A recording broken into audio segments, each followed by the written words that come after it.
These days, as we're studying human anatomy, especially with a view towards speech pathologists and audiologists, I'm using zygote body quite a bit.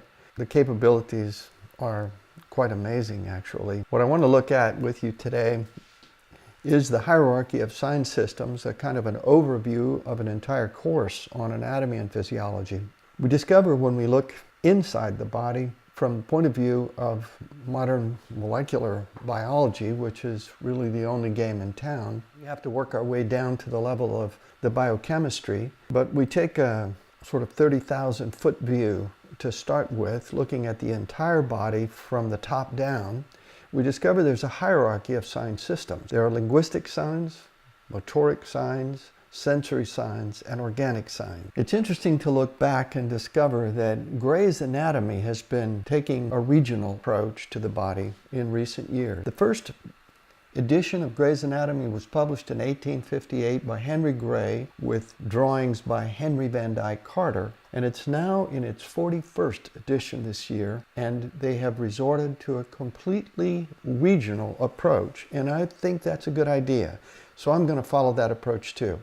Given all the foregoing, taking this image from zygote body, we can divide the body up into these regions. Region 1 would be the head. This would include the brain, the volitional motor systems, the activities associated with conscious sensation. All of this stuff inside the green triangle would be considered in that area. As we look down to the lower parts of the body, we discover that all of the autonomic systems differentiate themselves from the volitional motor systems that involve conscious sensations, our awareness of where our body is and what we're doing. So inside this blue area, we find all of the autonomic systems, and the autonomic systems can be divided up according to regions.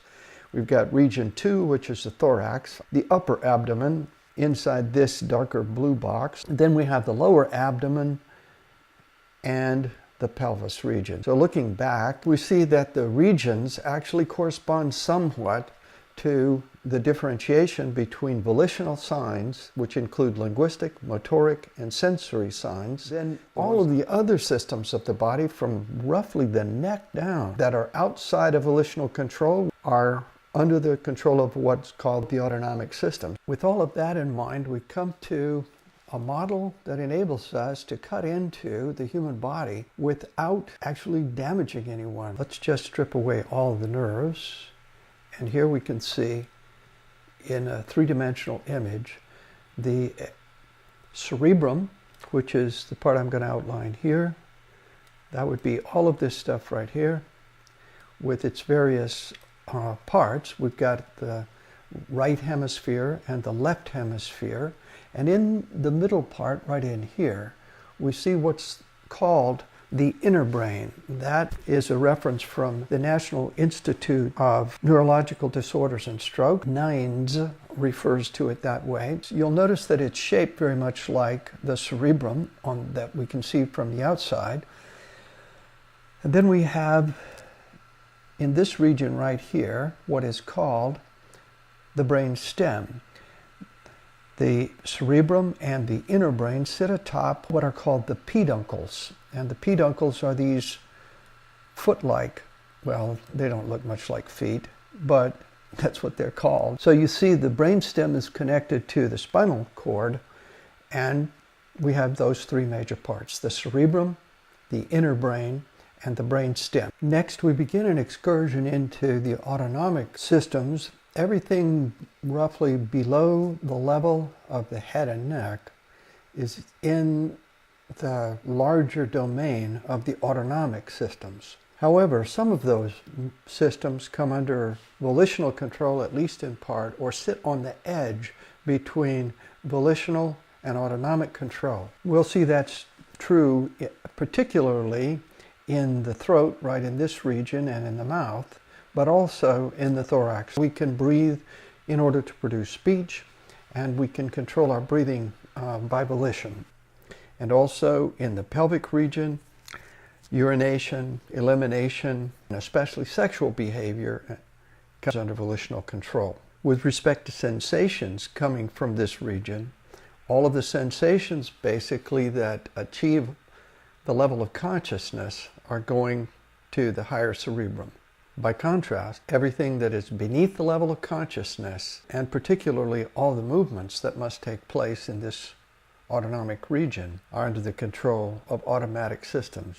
Everything from genetics all the way up to the glands and even some of the functions that are controlled by the brain. So we're going to look at the thorax next, the area contained within this red rectangle. Coming back to our zygote body model, let's move this model up so we bring the thorax into view and begin to trim away tissues and to get down to the level of the organs inside the thorax. At this level we can already see the largest organs of the thorax, which are the lung. You'll notice that the one on the left side provides some room for the heart, and as we continue to cut into the organ system, we come to the heart and we can more or less isolate it, and we see the blood vessels, and also here's the trachea going down into the lungs, and these little branching systems out here are the bronchioles of the lungs, providing the place where the exchange between carbon dioxide and oxygen will take place between the veins and arteries of the circulatory system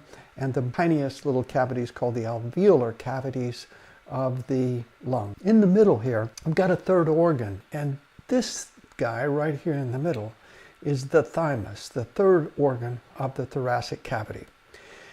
One other thing that we need to notice about the thoracic cavity is what divides it from the upper abdomen. The dividing line between the thorax and the abdomen, the entire abdomen, but in particular the upper abdomen, is this organ right here, the diaphragm. Here we've isolated it so that it can be seen in all its dimensions. The diaphragm basically follows the shape of the rib cage, with the exception that the heart sitting up in here occupies some space, and if we scroll and bring the heart into view, we can see how it influences the shape of the diaphragm. So summing up, we've got three major organs in the thorax: the lungs, the heart, and the thymus. Next, let's have a look at the upper abdomen, this region right in here. Returning to zygote body, type in the word liver, and here's the liver. The liver is actually the top organ that we come to inside the abdominal cavity, just beneath the level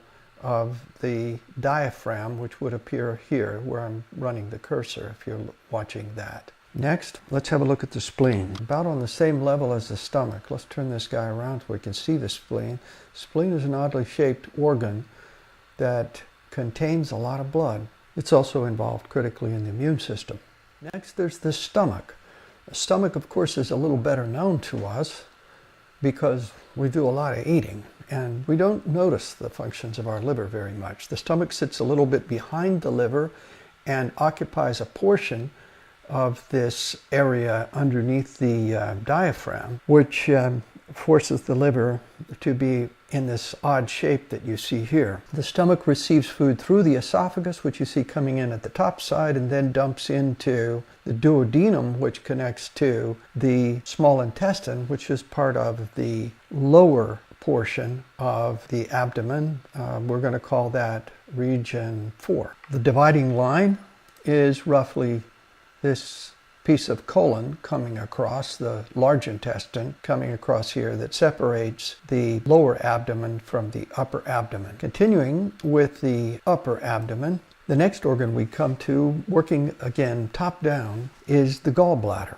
The gallbladder is kind of underappreciated. One of the things that it does is to collect juices that are being produced by the liver, and before dumping it into the duodenum, which you see right here, it stores up those juices. So it's basically a container for secretions that are coming from the liver. In particular, bile. Bile from the gallbladder helps us to digest fat. So if you can't digest fats, that wouldn't be good. It's not a vestigial organ, as some evolutionists have claimed. Next, let's have a look at the pancreas. Pancreas sits right in there, as you can see, and it's mostly behind the stomach.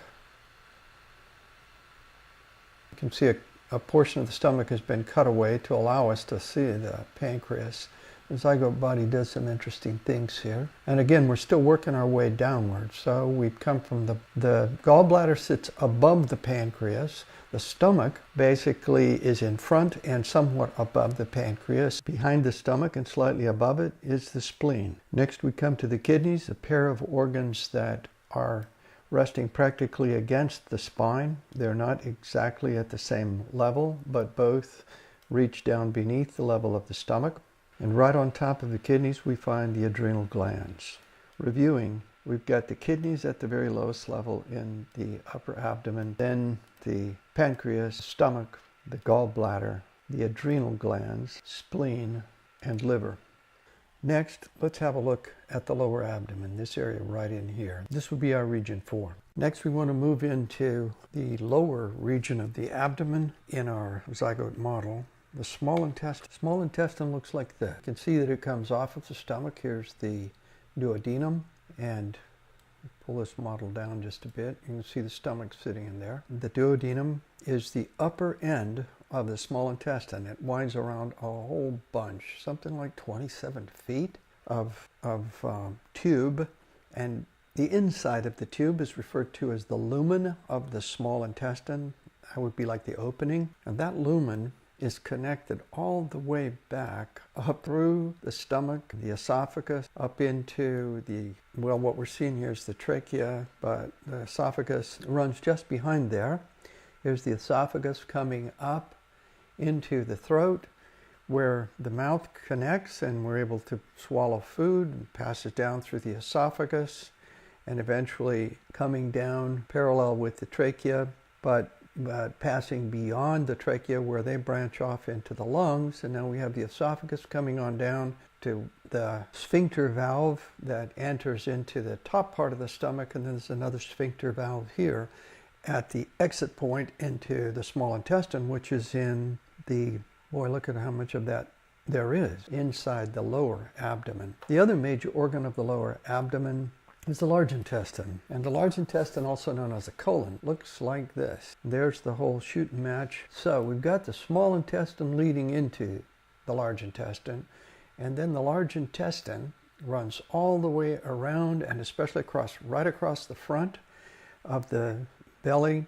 It's the dividing line between the upper and lower abdomen, and then coursing all the way around across the stomach, down the left side of the body, coursing towards the back, the dorsal side, and then coming around to the front again, and then lining up, making a right angle turn roughly before it enters the rectum and exits at the anus. Interestingly, anything that's inside this lumen, the tube, is considered outside the body. That's a peculiar thing, but that's the way the gastroenterologists look at it, from the mouth to the anus. And that whole thing is called the gut. It's not usually talked about much by speech pathologists and audiologists, but because the gut is connected to the brain, when things go wrong in this region, they can cause a lot of problems at the higher level. Most of this stuff, of course, is controlled autonomically, as we've been saying all along. Summing up then, in the lower abdomen, region 4, we have the small intestine and the large intestine. The small intestine connects with the large intestine. This is the very front ventral side. If we turn this guy around just a little bit, you can see where the small intestine winds around and connects with the large intestine at a segment called the ileum. Most of the digestion is going to take place inside the small intestine, and the large intestine serves mainly to dehydrate the material before the solid waste is excreted. Finally, we come to region 5, the pelvis. And here we're looking at female. This would be the XX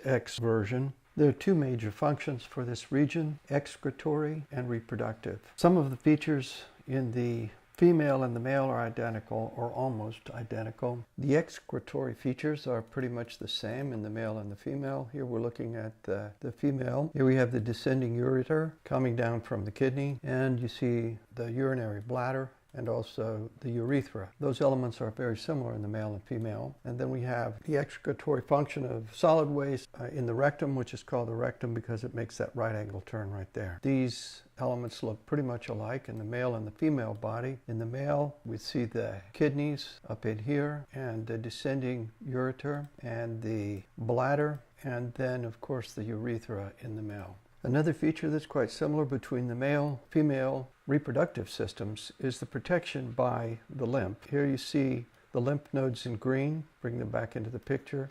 Switching to the female model with the lymph nodes, without the lymph nodes, we can see that the pelvic region is very well supplied with lymph nodes. Of course, there are major differences with respect to reproduction between the female body and the male body, and those differences are critical to the union which enables fertilization and the implantation that will take place if the egg that's fertilized travels from the ovary around to the uterus and is implanted with the assistance of the human chorionic gonadotropin.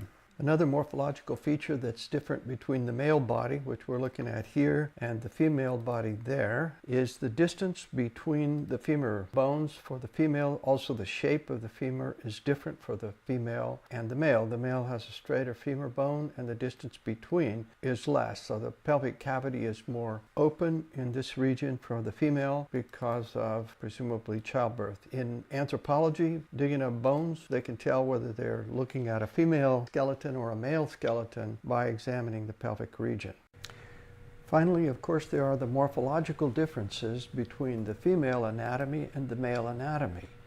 We find that in both cases of the ovaries and the testes, the loading of the gametes is very well protected. In the males, there's something called the blood-testis barrier, which is even more intense than the blood-brain barrier, protecting the development of the gametes. The protection of the ovaries is similar, but less well understood and less well studied. The importance of what happens from the loading of the gamete to fertilization process, the traveling of the egg down the fallopian tube to be implanted in the uterus, and the development of an embryo can hardly be overestimated in its importance to speech-language pathologists and audiologists. The vast majority of communication disorders that they are going to see in their clinical practice are ones that are caused by damage that occurs during the loading of the gamete or during embryological development. When we discuss reproductive functions, one of the questions that SLPs and audiologists sometimes raise is, why do we need to talk about these? It's very important to consider them, first of all, because there are many sex-linked disorders.